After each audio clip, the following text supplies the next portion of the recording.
न्यायालय जा पाए, अपने हक के लिए न्याय की मांग कर सकें, तो इसमें गलत क्या है? मैं मानता हूँ कि आज विपक्ष जो इसको लेकर एक भ्रम का माहौल खड़ा करने का प्रयास कर रहा है, महीने 2 महीने 3 महीने 4 महीने में अपने आप मुसलमान भाइयों को ये पता चल जाएगा कि इससे क्या सही में उनका कोई नुकसान हो रहा है या उनका भला हो रहा है। हमेशा की तरह जिस तरीके से विपक्ष उनको डराता रहा और पिछले 10 सालों में मोदी सरकार, केंद्र की हमारी एनडीए की सरकार के द्वारा लिए गए कानूनों को लेकर उनको डराने का काम करता रहा, पर इन 10-11 सालों में जनता और ख़ास तौर पे अल्पसंख्यक समाज इस बात को समझ चुका कि ऐसा कुछ नहीं हुआ। इन 10 सालों में 11 सालों में आज ये तीसरा कार्यकाल हमारी केंद्र की सरकार का चल रहा है। बताइए ना, इस 3 कार्यकालों में या पिछले 10-11 सालों में क्या ऐसा अहित हो गया मुसलमानों का? बल्कि जितनी गरीब कल्याण की योजनाएं हैं वो बिना किसी भेदभाव के समाज के हर वर्ग तक पहुंचाने का एक ईमानदार कार्य प्रयास हमारी सरकार ने किया। हमारी सरकार की सोच ही सबका साथ, सबका विकास, सबका विश्वास और सबका प्रयास की रही। और जो लोग चिराग पासवान या लोक जनशक्ति पार्टी रामविलास के ऊपर सवाल उठाते हैं, मैं उनको भी कहना चाहूँगा कि आपकी नाराज़गी मेरी सराखों पर कोई दिक्कत नहीं। आपकी नाराज़गी तो मेरे उस पिता से भी रही थी जब उन्होंने 2014 में एनडीए का साथ देने का काम किया। उस वक्त भी आप उनसे नाराज़ हुए थे, बिना इस बात को याद किए कि कैसे 2005 में उन्होंने अपनी पार्टी को समाप्त कर दिया, बिहार में मुस्लिम मुख्यमंत्री बने, इस बात की दावेदारी पेश करते हुए। तो आपकी नाराज़गी मेरी सराखों पर, और मैं मुसलमान समाज के हर एक व्यक्ति से मैं कहना चाहूँ कि आपकी नाराज़गी मेरे सर आँखों पर हकीकत है कि मेरे नेता ने भी हमेशा समर्पण भाव से सामाजिक न्याय की लड़ाई लड़ने का काम किया था। मेरी रगों में भी उन्हीं का खून है, उन्हीं के संस्कार हैं। मैं भी उनकी उस सोच को उतनी ही ईमानदारी से आगे लेकर चलने का काम करूँगा।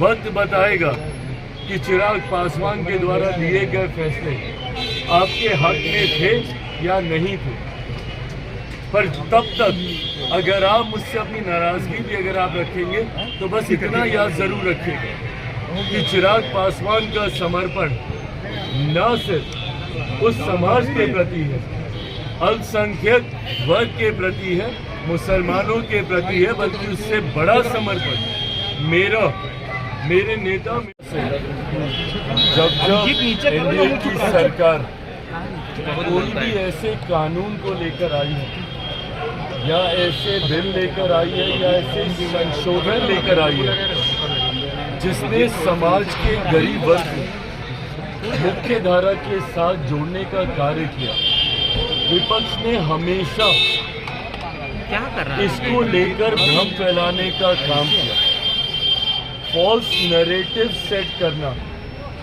विपक्ष ने हमेशा अरुण जी को लग जाएगा इसलिए कर रहे हैं, कार्य को करने का काम किया है।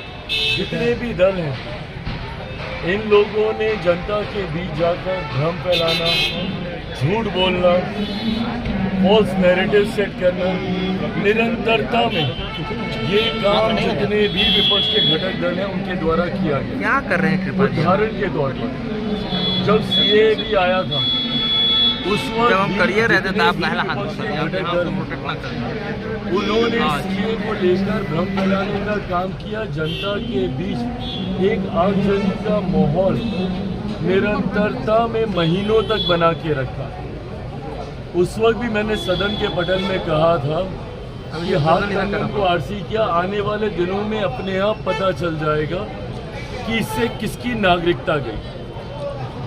सीए एक ऐसा कानून था जहां पे उन देशों में रह रहे अल्पसंख्यक लोगों को नागरिकता देने वाला वो कानून था, और इन्होंने उसको नागरिकता छीनने वाला कानून बताकर अल्पसंख्यक समाज, खासतौर पर मुसलमानों को के बीच जाकर ये भ्रम फैलाया कि अगर सीएए आ गया तो आप लोगों की नागरिकता छीन ली जाए। लंबे समय तक झूठ बोलने का काम किया, परिणाम स्वरूप देश भर में एक डर भय का माहौल बना रहा है। आज मुझे बताइए कौन से मुसलमान भाई की नागरिकता छीन ली गई? ये उन देशों में रह रहे अल्पसंख्यक समुदाय के लोगों को नागरिकता देने का कानून था जहाँ पे बहुसंख्यक मुसलमान थे, बट इन्होंने लोगों के बीच में, भारत में रह रहे मुसलमानों के बीच में भ्रम फैलाने का काम किया, ये कहकर कि इसमें मुसलमानों को नागरिकता नहीं दे रहे, इसलिए आप लोगों की नागरिकता छीन ली जाए। ये झूठ बोलने का काम। धारा 370 हटाते वक्त भी यही कहा गया था कि अब धारा 370 अगर हट गई तो देश भर के मुसलमानों को बर्बाद कर दिया जाएगा, निकाल दिया जाएगा। जब राम मंदिर बनने की बात आ रही थी उस वक्त ये कहा गया था कि अगर राम मंदिर बनेगा तो देश भर के मुसलमानों को निकाल दिया जाएगा। सिर्फ झूठ बोलना, फॉल्स नैरेटिव सेट करना। इस लोकसभा के चुनाव में इन्होंने क्या किया? बार बार ये कह रहे थे कि अगर मोदी सरकार तीसरी बार आ गई तो आरक्षण समाप्त हो जाएगा, लोकतंत्र की हत्या कर दी जाएगी, संविधान समाप्त कर दिया जाएगा। जवाब देना विपक्ष के तमाम घटक दल। किसका आरक्षण छीन लिया गया? कहाँ का संविधान खत्म कर दिया गया? या फिर किस मुसलमान की नागरिकता छीन ली गई? सिर्फ झूठ बोलकर, डर का माहौल बनाकर आप अपने वोट बैंक को संभाल के रखते हैं। ये सोच गलत है। आज पुनः ये जो संशोधन विधेयक आया है वक्फ को लेकर, पुनः इसमें झूठ बोला जा रहा है कि ये मुसलमानों के हित में नहीं है, मुसलमानों की जमीन को छीनने का ये काम है, जबकि स्पष्ट तौर से कहा गया है कि रेट्रोस्पेक्टिव, इसमें किसी का भी अभी तक जिस भी मुसलमान की जमीन है या उस पर मस्जिद बनी हुई है उसको नहीं लिया जाएगा, उसको नहीं तोड़ा जाएगा। फिर भी उनके बीच जाकर ये भ्रम फैलाया जाए। और इसमें ये तक कहा गया है कि अगर कहीं पे विवाद चल रहा है किसी विषय जमीन को लेकर तो उसमें जो न्यायालय का फैसला आएगा वो सबको मान्य होगा। तो इसमें गलत कहाँ पे कोई करे?